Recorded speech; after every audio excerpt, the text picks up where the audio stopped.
Siamo mascalzoni, va bene. Sibilia, lei ci crede alla spending review di Cottarelli?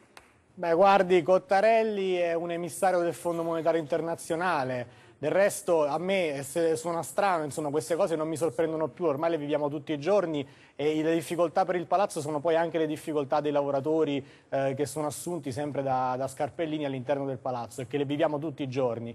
E anche da queste piccole storie che si capisce forse l'impossibilità di fare tagli. No, però Sibilia, non è che sono tutti infiltrati, però qui non è che abbiamo l'invasione straniera in Italia, non è che l'Italia è occupata dalle potenze straniere, scusa, adesso va bene viene dal Fondo Scusate, Monetario. volevo finire il concetto, scusate. Però viene dal Fondo A me Monetario, suona strano anche che nella lista dei ministri che stavate facendo non avete citato il ministro il nuovo ministro dell'economia, che è Sibilia, lei subito mi vuole bruciare la puntata. Mi scusi.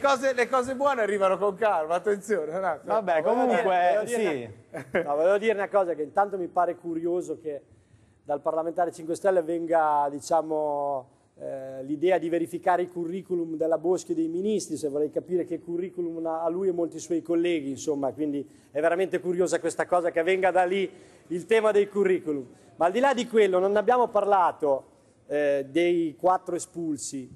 Credo che dietro non ci sia soltanto una cosa molto grave, perché sono 4 espulsi per aver espresso un'opinione, non per altro, per aver espresso un'opinione. Se questa è la democrazia io sono sinceramente preoccupato. Ma il tema politico è un altro. Il tema politico è che una parte dei parlamentari e soprattutto degli elettori del Movimento 5 Stelle non è d'accordo su questa chiusura totale su tutto. Vuole dialogare sulle cose da fare, vuole dare un contributo se Renzi proporrà delle cose importanti sui tagli della spesa pubblica, sulla riduzione dei costi della politica, sulle riforme economiche da fare. Il dibattito dentro quel partito, dentro quell'elettorato è molto profondo, perché c'è una parte che vuole dare un contributo al cambiamento. Scusi, Paragone, è una parte che invece si arrocca e vuole chiudersi rispetto al mondo. Questo Paragone, è il tema politico che a mio parere nelle prossime settimane diventerà sempre Paragone, più evidente. Ma qui come funziona? Cioè, chi vuole parla di qualcosa a caso, non mi risulta. No, c'era una tematica. Mi pare che sia la notizia della giornata. È un argomento che mi dà fastidio, ma l'argomento della giornata. È un argomento di giornata. È il titolo dei telegiornali di questa sera. Dove tra l'altro gli avevo già fatto la domanda anche infatti ho risposto, bisognerebbe anche ascoltare quando si risponde. No, io credo che voleva spostare l'attenzione, credo che volesse spostare l'attenzione dal fatto che Scarpellini prende soldi dal PD. Forse è questo che vogliamo dire, cioè non voleva dire che Scarpellini fa business col PD. Non so neanche chi sia, se non fai lavori in Parlamento, siete lì, fateglieli fare, siete voi lì in Parlamento. Siamo noi, cioè c'è la Boldrini e il PD. Vabbè, comunque. La questione politica che si è aperta è grande come una casa, c'è una parte di elettorato e di aderenti al Movimento 5 Stelle in tutta Italia che non è d'accordo su una linea di chiusura rispetto a chi propone cose per cambiare. È un tema politico che non è d'accordo con il Presidente del Consiglio.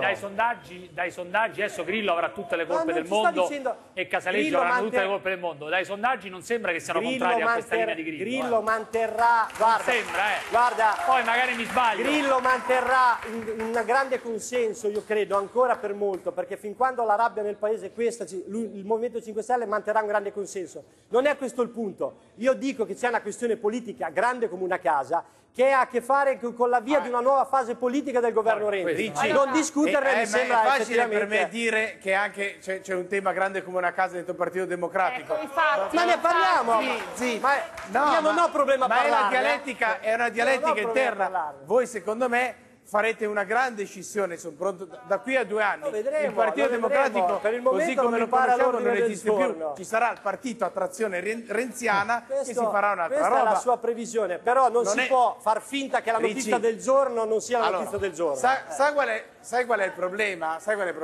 È che noi ormai con le vostre parole ci siamo abituati. Fino a pochi giorni prima di buttare giù Letta, Renzi diceva Enrico stai sereno, quindi oggi con le parole ci si arrampica e si può fare tutto, quindi è una previsione politica la mia. Ma chiudiamo ma dopo i 101 di Prodi e i 136 di Letta, non date lezioni, perché non è il caso. Non sto dando nessuna lezione. No, ma no, non date lezioni perché non è il caso.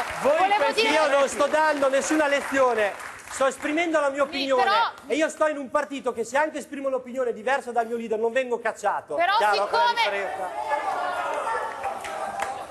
no, ma su questo... Siccome sei così democratico mi devi far finire di parlare. No.